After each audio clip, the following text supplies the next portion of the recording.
Welcome back to Mass Appeal. Making changes in your diet. It can help you balance your blood sugar, reduce inflammation, help with indigestion, so much more. So we have Tracy Ramelius. She is a health coach, and you are going to help teach us how we can use food as medicine. But what do you mean by that concept? Well, a lot of times you can make dietary changes that will benefit you rather than going right to a prescription. You can make some small changes that can really help your health.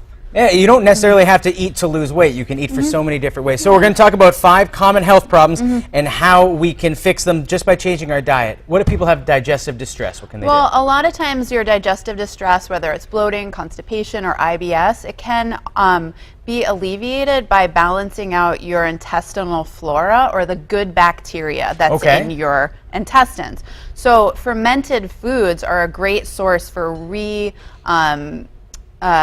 populating your digestive tract. So, and we're looking at some of those right now. That's everything from pickles to yogurt, apple cider vinegar. There's so many different things you can use. Yeah, so you want to look for things that have live cultures in them. That means there's actual bacteria in it, like lactobacilli is what you see in yogurt. That's the buzzword, okay. Right, and then I have some live cultured apple cider vinegar and real pickles here that anything that you see that is made with vinegar, not apple cider vinegar, like a pickle that's in vinegar, doesn't have live cultures in it. But these do. The real pickles that are like a New York style, like the big barrel of pickles, that kind of thing you think about. That can really, especially if you've been on antibiotics, that often will kill the healthy bacteria.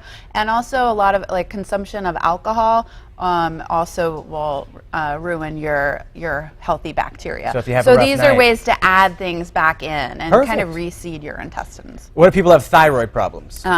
Yeah, so thyroid problems are often linked to iodine deficiencies. So there's a lot going on with iodine deficiency. The sources for more iodine in your diet are seaweeds or sea vegetables, iodized salts, and saltwater fish. So a lot of times people are told not to eat very much salt because they have high sodium problems. When you eat a lot of processed foods that are high in sodium, they're made with cheaper salts, so they don't have iodine in them. So iodized or iodine is the buzzword to look for. Yeah. What if people have a blood sugar imbalance? Cinnamon can help balance your blood sugar. They've been doing some studies that show that cinnamon will reduce your blood sugar and also increase the ability for insulin to do its job. So you can add it to teas or oatmeal. I've been adding it to my coffee lately every morning. And I feel like it does a lot of good. And I feel good when I eat it too. It's also a little, and it gives you a little sweet flavor too. Well, I've been taking the sugar out of my coffee, inserting the cinnamon, and feel a whole lot better. I like it. Lastly, if people have inflammation issues or maybe psoriasis, things like that, how can you reduce inflammation? Well, a lot of studies have been coming out that the spice turmeric is an anti-inflammatory. You can either take it in a capsule form or add it to your food. So it's often used in Indian curries.